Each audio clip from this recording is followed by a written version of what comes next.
Hi అండి, నమస్తే. నేను వేద. వెల్కమ్ బ్యాక్ టు ఎంత అందమైన జీవితం.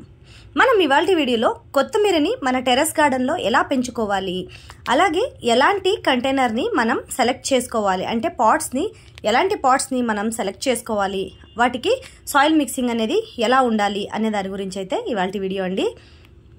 సో వీడియోని అయితే ఎక్కడ స్కిప్ చేయకుండా చూసేయండి. సో వీడియో నచ్చితే తప్పకుండా లైక్ చేయండి, అలాగే షేర్ చేయండి. ఇక్కడ పొడవుగా ఉన్న ఒక ప్లాస్టిక్ పాట్ అయితే నేను తీసుకుంటున్నానండి. నా దగ్గర ఇవైతే అవైలబుల్గా ఉన్నాయి కాబట్టి వీటిని అయితే తీసుకుంటున్నానండి. మనం ఏ ఆకుకూరలు వేసుకున్నా సరే అందరి కంప్లైంట్స్ ఏంటి అంటే ఆకుకూరలు మనం కొంచెం పెరగగానే కిందకి పడిపోతున్నాయి, గాలికి ఉండట్లేదండి అనే కంప్లైంట్స్ అయితే చాలా ఉంటున్నాయండి. సో అలాగా ఆకుకూరలు ఏవైనా సరే అలా కిందకి పడిపోకుండా వాటిని మనం ఈజీగా టెర్రస్ గార్డెన్లో ఎలా పెంచుకోవచ్చు అనే దాని గురించి అయితే ఈ వీడియో అండి. మరి వీడియోని అయితే చూడండి. స్టార్ట్ చేసేస్తున్నాను ఇక్కడ వీడియోని. ఇక్కడ సాయిల్ అనేది మీరు పొడి పొడిగా ఉండాలండి, బాగా పొడి పొడిగా ఉన్న సాయిల్ని అయితే తీసుకోవాలన్నమాట. అలాగే కింద పాట్లో కొన్ని ఎండిపోయిన ఆకులు అనేవి వేసుకోండి. అవి మీకు నైట్రోజన్ అనేది బాగా అందిస్తాయి అన్నమాట మొక్కలకి. ఏ మొక్కలైనా సరే ఆకుకూరలకైనా సరే కొద్దిగా ఒక లేయర్ దాకా వేసుకుని తర్వాత నేను పశువుల ఎరువు వేసుకున్న, అలాగే మట్టి ఇసుక కలిపి వేసుకున్న మట్టిని అయితే ఇక్కడ ఫిల్ చేస్తున్నానండి నేను పాట్కి. అంటే పాట్ మొత్తం మీరు నింపాల్సిన అవసరం లేదండి, ఇలా సగానికి వేసి ఉంచుకోండి ఫస్ట్. తర్వాత ఏమో ఇక్కడ ధనియాలు తీసుకుంటున్నానండి. ధనియాలు చాలా మంది చేసే తప్పు ఏంటి అంటే అలా ధనియాలన్నీ మొత్తం అలా వేసేస్తారండి. అలా వేయకుండా ఇలా కొంచెం వాటిని మెదిపేసి వేసారనుకోండి, అవి పప్పుల కింద మారిపోతాయి కదా. సో అలాంటప్పుడు కనుక మీరు వేస్తే ధనియాలు బాగా వస్తాయండి. అంటే కొత్తిమీర ఆకు అనేది బాగా వస్తుందండి, ఎక్కువ క్వాంటిటీలో కూడా వస్తుంది అనమాట. సో అందుకే వాటిని కొంచెం మెదిపేసి కనుక మీరు వేసుకుంటే చాలా మంచిదండి. అలాగే మొక్కలు పడిపోకుండా ఉండాలి అని అంటే నేను చెప్పిన ఈ టిప్స్ అయితే ఫాలో చేయండి. తప్పకుండా మీ ఆకుకూరలు కొంచెం ఎదిగిన తర్వాత కూడా పడిపోకుండా ఉంటాయండి. మొక్కలు పడిపోకుండా ఉండాలంటే వాటికి స్టెమ్ అంటే అవి వేరుతో ఉన్నప్పుడు బాగా కొంచెం బలంగా గట్టిగా ఉంటే, కొంచెం లోతుగా ఉంటే అవి పడిపోకుండా ఉంటాయండి.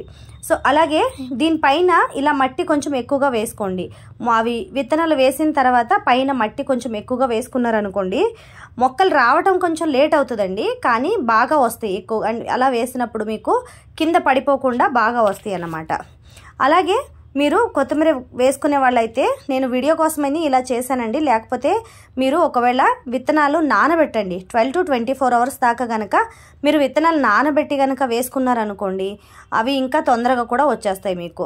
నేనైతే నానబెట్టలేదండి, వీడియో కోసం చేశాను కాబట్టి నేను నానబెట్టకుండా అలా డ్రై విత్తనాలే వేసేసాను కాబట్టి నాకు ఇవి ఎలా మొలకలు రావాలన్నా కూడా ఒక 10 to 15 days దాకా అయితే పడుతుందండి నాకు. సో ఈ విధంగా కనుక మీరు కొత్తిమీర ఆకుని వేసుకుంటే కొత్తిమీర అనేది బాగా వస్తుందండి. అలాగే కింద పడిపోకుండా కూడా బాగా వస్తుంది అనమాట. మీరు ఒకవేళ ఒత్తుగా ఉందనుకోండి, ఎక్కడైతే ఒత్తుగా ఉందో అక్కడ అన్నీ కొంచెం వచ్చి రాగానే వస్తాయి కదా, 4-6 ఆకులు వచ్చేటప్పటికి ఎక్కడ ఒత్తుగా ఉంటే అక్కడ కొంచెం తీసేయండి. వాటికి కొంచెం అక్కడక్కడ పలుచగా వేసుకున్నారనుకోండి, కొంచెం పెద్ద పెద్ద ఆకులు అనేవి వస్తాయి.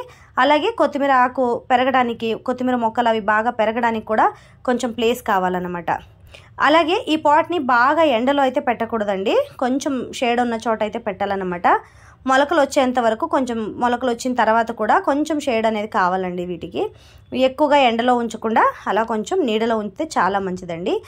వాటరింగ్ మొక్కకి ఎలా ఇవ్వాలి అంటే మీరు విత్తనాలు నానబెట్టి వేసిన విత్తనాలు అయితే మీరు వాటరింగ్ అనేది ఉదయాన్నే కానివ్వండి, సాయంత్రం కానివ్వండి, ఒక్క పూట ఇచ్చినా సరిపోతుంది.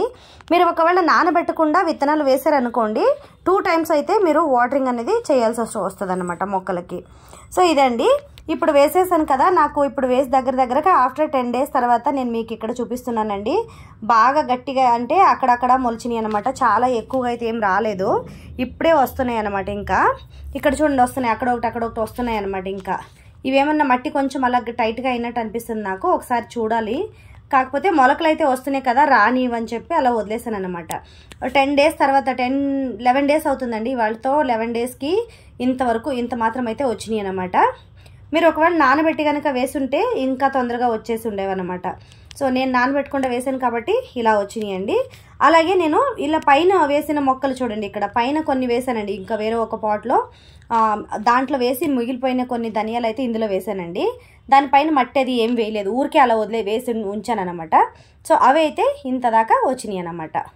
సో చూసారు కదండి ఇవాల్టి వీడియో కనుక మీకు నచ్చితే తప్పకుండా లైక్ చేయండి. వీడియో యూస్ఫుల్ అని అనిపిస్తే మీ ఫ్రెండ్స్ అండ్ రిలేటివ్స్కి షేర్ చేయండి. అలాగే మన ఛానల్ని ఎవరైనా కొత్తగా చూస్తున్నట్లయితే మన ఛానల్ని అయితే సబ్స్క్రైబ్ చేసుకోండి. మన ఛానల్లో గార్డెన్ రిలేటెడ్ వీడియోస్ అయితే చాలా ఉంటాయండి. కీప్ వాచింగ్ ఎంత అందమైన జీవితం.